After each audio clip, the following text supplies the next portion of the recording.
Every night before we went out on stage on the King tour, Bernie used to pat us all. Bernie was an athletic dude, so he used to pat us on the rear end like basketball players. So what did you think? What was your ultimate goal? What did you want to do? To be the best. Bernie used to pat us all before we went on stage every night during the King tour. Bernie was an athletic guy, so he used to pat us on the back like basketball players. What did you think was your ultimate goal? In order to be the greatest you might possibly be, we always thought the elite of Hollywood was close-knit, especially when they shared big wins.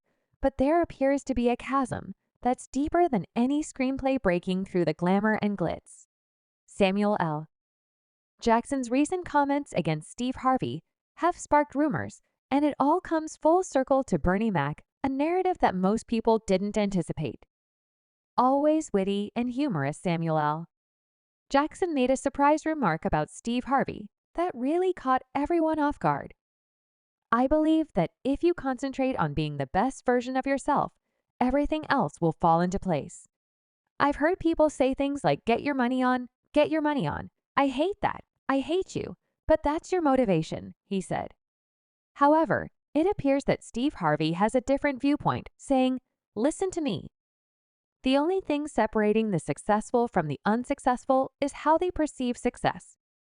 These powerful figures in the entertainment industry are no strangers to success, but there seems to be a gulf between them. It has nothing to do with Steve's famous mustache or their enormous wealth. To many, Harvey and Mac seemed like two sides of the same coin, but there is a hidden past here before Harvey entered the picture. Mac the comedian and Michael Jackson had a close relationship. In the early days of the industry, Bernie's home served as a haven for Jackson. I first met Bernie many years ago at a golf tournament I used to host in Bermuda, and he was the highlight of my comedy night. However, rumors circulated in the Hollywood corridors that Steve Harvey attempted to oust Bernie from the blockbuster oceans. 11 emerged when an article in GQ revealed that Harvey had approached the producers, pitching himself as a better fit for the role. In a world where connections between black celebrities seem inevitable, such as the friendship between Samuel Jackson and Bernie Mac, or the skepticism between Steve Harvey and Martin Lawrence, there's no denying the impact of Steve Harvey. However, Jackson's stance is clear. He doesn't seem to hold Harvey in the same regard. I have friends that I look up to one day and realize we've accomplished something we talked about. Rumor has it that Jackson's skepticism about Harvey isn't just professional, it's personal. As we delve into this intricate web of fame egos and past affiliations, one thing is clear in Hollywood: not everything is as it seems on the surface.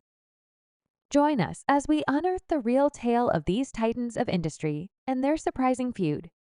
We're accustomed to seeing pictures of our favorite celebrities cozily spending time together on vacation, giving the impression that they are pals.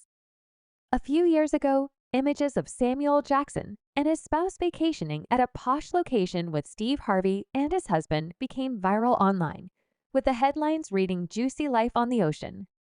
Steve Harvey from Rave Pal, everyone quickly assumed that Samuel L. Jackson and Magic Johnson were close friends after seeing their lavish yacht photo taken on July 4th. But time reveals details that glossy photos can't. Jackson later clarified that their meeting was accidental, despite the fact that everyone else saw their vacation photo as a show of support. According to Jackson's account, meeting Steve Harvey was entirely coincidental. However, why does Jackson keep this distance from Steve? When we delve into the story's beginnings, we discover that Bernie Mac is at the center of it all. It turns out that Steve Harvey, who is known for always wanting to be the best, attempted to undermine Bernie, despite belonging to the same organization and ostensibly pursuing the same dream, felt as though he was on his own path and didn't want to do it anymore. The story gets more intense when you think about how they got their start in the comedy scene in the early 2000s. People who remember that era will immediately think of the original Kings of Comedy show, a group of comedians that included Steve Harvey, D. Bell Huey, Bernie Mac, and Cedric the Entertainer. These comedians went on to become legendary while they toured, changing comedy in the process. At the time, it was the most successful comedy tour ever, and each of them had a distinct style that touched on different aspects of African American life. However, Bernie stood out because of his national TV show, while Steve's more direct and frequently targeted the audience. Bernie, on the other hand, spoke with a deeper tone and addressed more significant social issues. Fusing comedy with moving personal stories as Saint and Bernie made their debuts. Indeed, they were the kind of individuals that enjoyed each other's company, and Steve's sharp observations and polished performance helped him stay at the top. Even more crucial than the recognition Bernie's true approach received was the underlying tension between their distinct styles, which eventually led to what many today see to be Steve's jealousy. However, what's really essential is the difference in the core ideals that these titans defended. Steve Harvey's ascent isn't solely based on his humor and charm. He also has a devoted following of 6 million listeners to his radio show, which President Obama is said to tune into. In addition, Harvey has a prominent role in the television series Family Feud and has his book Act Like a Lady, Think Like a Man on the New York Times bestseller list.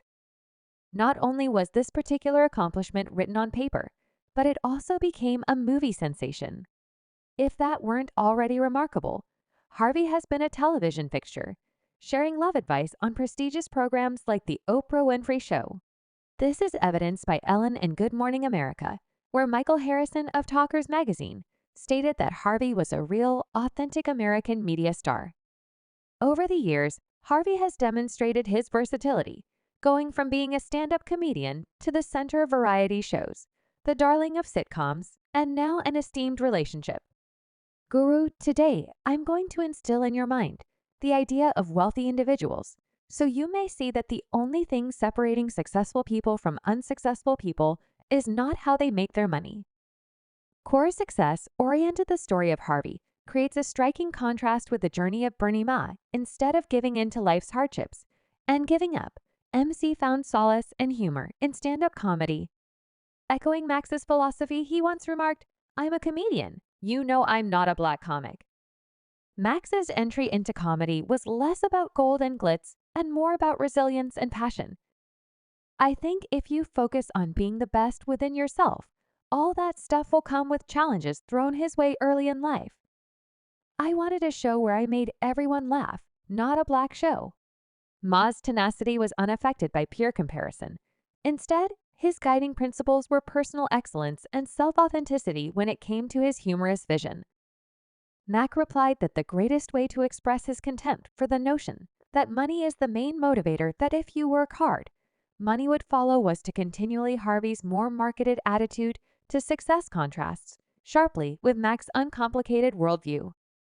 This joss of values was perhaps best summed up in a fan interaction with Mac, where she shared her prophecy of his future stardom after watching his early performances. In Mac's mind, the zenith wasn't the dollar, but the evolution of his craft television.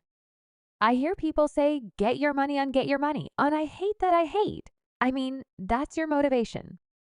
I never monitor what other people do. It doesn't really matter. While Bernie Mac reveled in the artistry of comedy, Samuel L.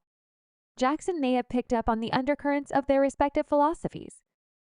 Steve Harvey's story frequently oscillates between his craft and the lucrative laurels it brings, and in this chasm lay the unease and unspoken differences. However, Hollywood's story isn't just pinned by its stars.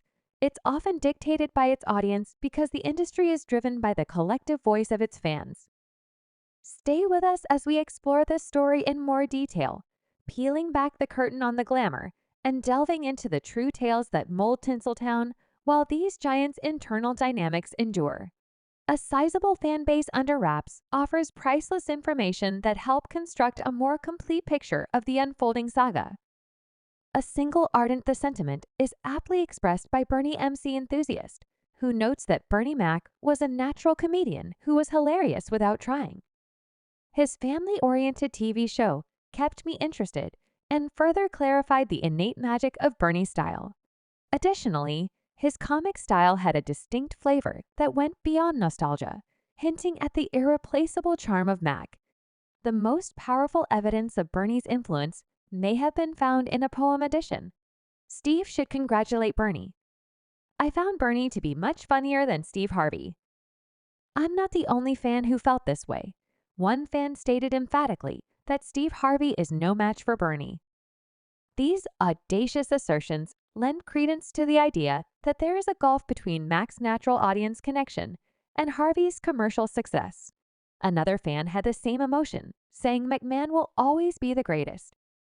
It would have been great if Bernie was still here, and they had made a soul mend too in piecing together these candid testimonials. The admirer expressed admiration for both Mac and Samuel L. Jackson.